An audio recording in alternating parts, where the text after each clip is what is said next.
Okay friends, now we will see the real कि operator precedence parsing होती कैसे actually में, कि कैसे वो किसी भी expression को parse करता है using the operator precedence parsing. Okay, now yeah, so we'll see. सबसे पहली चीज़ जो हमें operator precedence parsing में करनी होती है, that is to make this precedence relation table which is here. ये जो प्रेसिडेंस रिलेशन टेबल है ये according to their actual precedence हम लोग ये प्रेसिडेंस पार्सिंग टेबल बनाते हैं. So we have terminals in rows में and we have terminals in columns as well. Okay, now identifier always have the highest precedence no matter what, you know. तो कोई भी बाकी के टर्मिनल से ज़्यादा आईडी की प्रेसिडेंस होती है. सो यहाँ पे because both of them are ID, so we can't say कि किसकी प्रेसिडेंस ज़्यादा होगी, because we can't specify left and right associativity in them, है ना, क्योंकि वो आइडेंटिफायर है. आईडी और प्लस में से एज आई सेड कि आइडेंटिफायर की हमेशा ज़्यादा प्रेसिडेंस होती है. So ID will have the higher precedence. यहाँ पे भी ID will have the higher precedence, then minus ID will have the higher precedence, then plus. यहाँ पे plus will have, I mean ID will have higher precedence than plus. Okay, then because as I said that ID should have the higher precedence than all other. Here also as compared to ID and minus, ID will have the higher precedence. Now because plus is left associative, so the left side plus will be the will have the highest precedence. Plus and minus again plus will, because plus and minus की जो precedence होती है they are same, but because it's left associative, so left. Okay, its associativity is from left to right, है ना. Now minus ये मैंने बता दिया, and then minus and plus में minus will have higher precedence because of the left associativity, and then here also left associativity. Okay, now for example this expression is given, इसके terminals हमने ले लिए which is plus, plus and the ID. Okay, so उसके basis पे हमने ये precedence relation table बना लिया, which is very important to parse the tree, to parse the expression. Okay, now you have हमेशा मैंने जैसे एक पहले भी एक एग्जांपल समझाया था, उसमें भी I had this dollars at the beginning and at the end. Okay, so यहाँ पे भी beginning में we have a dollar. Okay, so हमने स्टैक में डॉलर डाल दिया बिना कुछ सोचे. So first beginning का एलिमेंट हमने डॉलर डाल दिया. Now we compare dollar and ID. Now dollar and ID में से obviously ID will have the higher precedence, उसका हमें बनाने की ज़रूरत नहीं है because that is for sure. Okay, क्योंकि डॉलर की precedence तो किसी से भी कम ही होगी. Okay, so then we have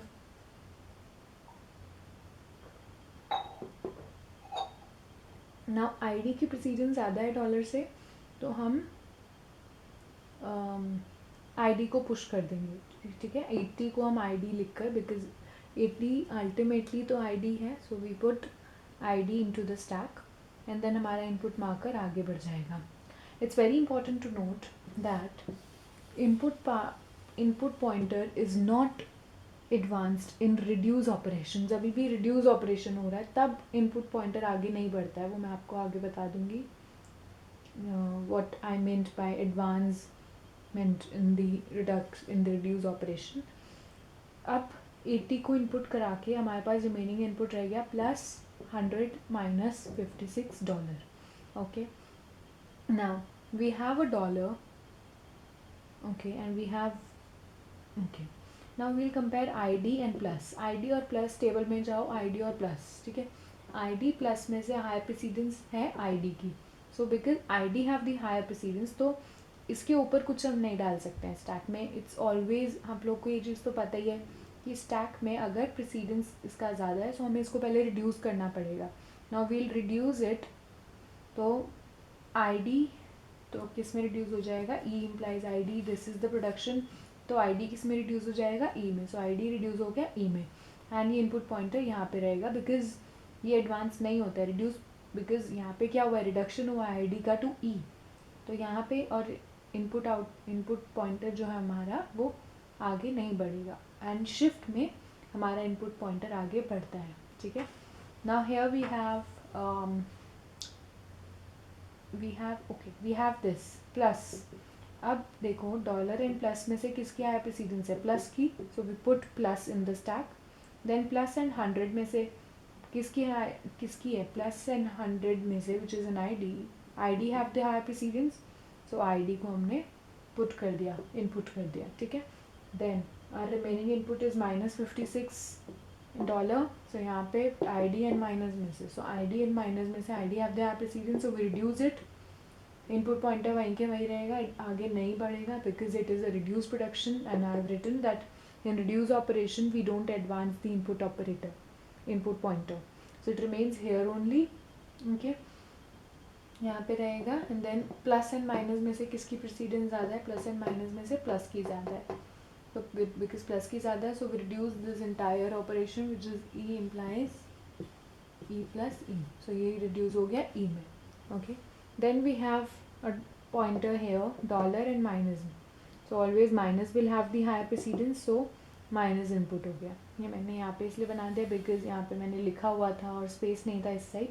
okay, and then minus यहाँ पे आ गया. देन माइनस एंड यहाँ पे इनपुट पॉइंटर माइनस एंड 56 में से, माइनस एंड 56 में से किसकी प्रेसिडेंस ज़्यादा है, 56 की, सो input 56 into the stack which is N identifier, और हमारा इनपुट पॉइंटर आगे बढ़ गया, ठीक है. देन इनपुट पॉइंटर के यहाँ पे जाकर I D and then dollar. Okay, so we have I D की जगह पे we have so I D and dollar में से किसकी प्रेसिडेंस ज़्यादा है, आई डी की. ना because I D have higher precedence, so I D reduce हो जाएगा, ई माइनस ई हो जाएगा ये, ठीक है. मैं यहाँ पे लिख देती हूँ बाकी का बिकॉज ऑफ लेस स्पेस. ये तो आप लोगों ने लिख ही लिया होगा, अगर नहीं तो आप बैक जाके वहाँ पे वीडियो पॉज करके you can write it. Okay, so यहाँ से मैं कंटिन्यू कर रही हूँ यहाँ पे.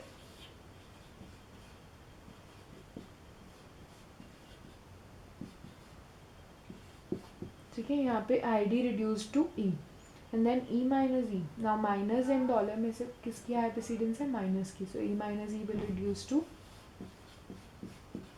E, and this is a dollar here. Now, okay.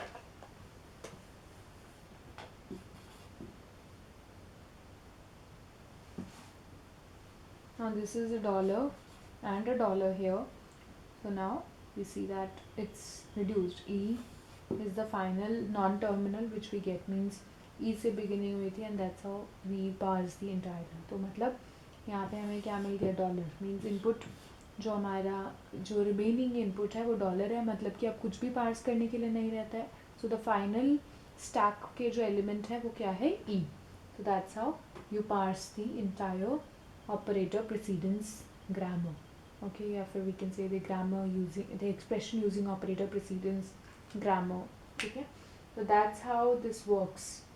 Okay, so there are certain advantages of operator precedence table. If you want to write it, you can, and I'll write it here.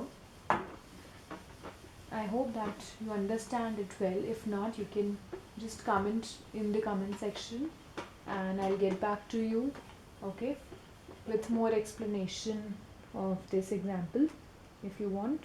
And yeah, so certain advantages that operator precedence grammar have. First is it's very simple and easy to implement. You can write it for exam point of view. Simple and easy to implement.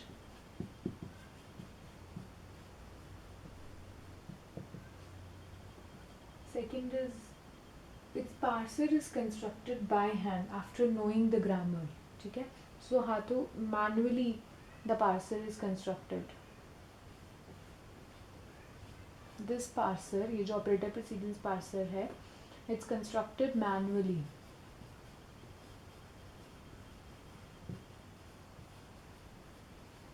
मतलब पूरी grammar को देख के फिर हम manually parser construct करते हैं ना. दैट्स हाउ आप लोगों ने देखा, ठीक है, ना कि हम लोग एक सिंबल को देखेंगे और फिर बनाएंगे फिर अगले को. See the entire expression and then precedence table and all of that. And then third thing is debugging. यहाँ की बहुत सिंपल है. डिबगिंग इज़, आई नो मैं बहुत ही बुरी राइटिंग लिख रही हूँ because of the lesser space and मेरी राइटिंग भी इतनी अच्छी नहीं है, बट देन आई होप कि समझ आ रहा हो. This is debugging is and simple. Okay, now we have certain disadvantages of this also. I'll write it.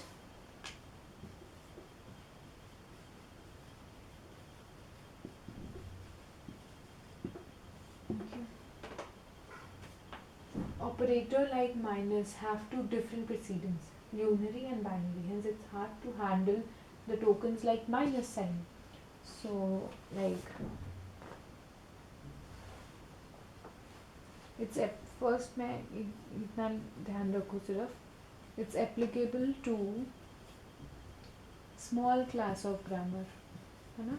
Because grammar should be operator grammar for that. So it's applicable only to small class of grammar, and yeah, it does take the grammar as an input while generating a parser. So yeah, it's a little cumbersome also.